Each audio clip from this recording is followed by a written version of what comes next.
Hello and welcome. This is a tutorial to show you how to use basic ActivInspire tools. ActivInspire is the software that comes with our interactive whiteboards in my school district, and there's different options, but this is ActivInspire. It probably translates pretty well to other programs, but this is specifically for ActivInspire software. So what do we have? The first thing to know is that this is where you do most of your living as far as choosing tools. There is other ways to go about this up here, but we're going to spend most of our time focusing over here. Your best friend and the thing you want to get used to using a lot is this mouse cursor tool. That allows you to click on things, click and drag them places. You can click on boxes and change their size. It's just, we call it our friend. That's what my trainer called it. The next thing you have is your pen, and this is what you can use either at your computer screen, which is where I'm sitting, or if you have an interactive whiteboard, you can use the pen at your whiteboard to be writing and solve math problems, like such. It's pretty hard to do with a mouse. Of course, there's my favorite tool, the undo, which undoes whatever you last did as far as your annotations, and we'll get to what that word means later. You have a highlighter tool, and this changes the size. Right now my highlighter tool is that big. If I make it bigger, I can make even bigger highlights. Get rid of both of those. I can also change the color. You notice the color palette if I want to highlight in blue. If I want to make it a little smaller. Or I can highlight in orange and say, look at this sentence. So that's your highlighter tool. You have an eraser tool. Now it's important to understand that the eraser tool can only erase what is written with the pen. So there's my pen. I can erase it with my eraser tool. It can't erase this text, and it can't erase these lines over here because those are objects and not annotations. Pen marks are annotations. Boxes and text are not annotations, so they cannot be erased with your eraser. Let me get rid of all this junk. Oh, you know what? This is kind of annoying to erase all of this. So one thing they built in is this little spray bottle down here. If you click on the spray bottle, you can clear all your annotations, which will get rid of all my pen. You can clear objects, which will get rid of pretty much everything on the screen except annotations. Or clear page. Don't worry about the other two yet. So I'm going to say clear annotations. There, got rid of them. You also have your fill tool, and this will change the entire background or the inside of a shape to a certain color, or in that case a word. So a lot of times I'll make like a gray background. Of course you see I just covered up what I was doing, but that just helps things stand out a little bit. Another tool that I use quite often is the shape tool. There's all these shapes that you can build, and in fact there's even more. So if we want to make a parallelogram, say, one thing to note is this controls the inside color up here in the top right corner. So if you want, let's say I want it to be blue inside and black on the outside. Then to draw a parallelogram, I just click with the left mouse button on my screen, hold and drag. Now if I want to manipulate my parallelogram, I can come back to my mouse tool, click on it, I can rotate it. Using the rotate button here, I can move it around the screen a couple different ways.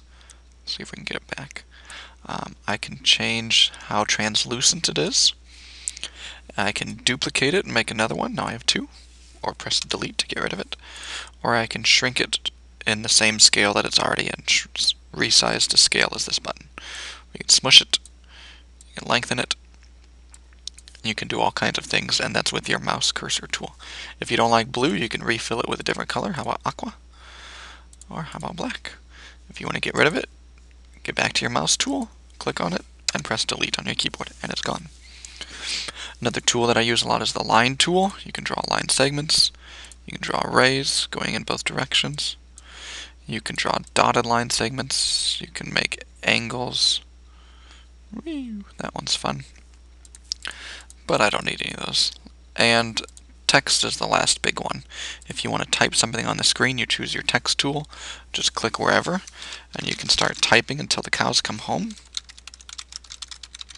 And notice that it just keeps going over and over and over. Now it doesn't have to. I can make it so it will go down to the next line by pressing enter. Type on the next line. Press enter. Or I can manually resize it right here with this little button. Once I move this little button, then it's fixed there until I move it again. So if I type enough to get over to that line, it will then automatically take me down to the next line.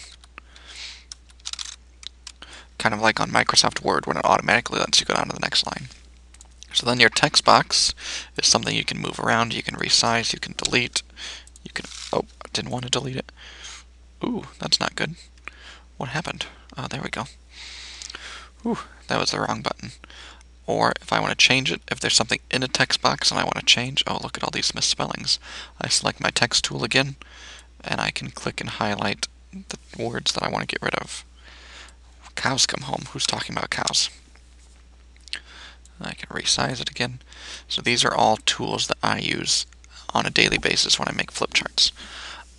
Other than that, there's a lot more you can do, but that's the basics. Your mouse cursor, which we use all the time to move things around or to resize them. Highlighter, pen, eraser, which can erase highlighter and pen. Fill to change the color. Oh, don't want that. Shapes to draw shapes. Lines to draw lines. Text to make text or edit text. One thing I left out about text, when you've selected your text button, it comes up with a text toolbar up here. So you can increase the size, and I recommend anything that's going to be on a whiteboard be at least 36-point font so students in the back of the room can see. I can make it smaller in increments, I can make it bigger in increments, I can bold, I can italicize, I can underline, I can type in superscript, I can change the color. Green. That's fun. Or I can make a bulleted list. Of course, you're not supposed to say bulleted list anymore. Is there supposed to be one T or two T's in bullets? I don't know. Guess what? There's a built-in spell check. Tools, more tools, more tools, spell check. It doesn't even know how to spell itself. Bulleted. Oh, one T. There, fixed it for me. Alright, so I know that was long, and I hope I didn't confuse you, and I hope it's helpful. Enjoy.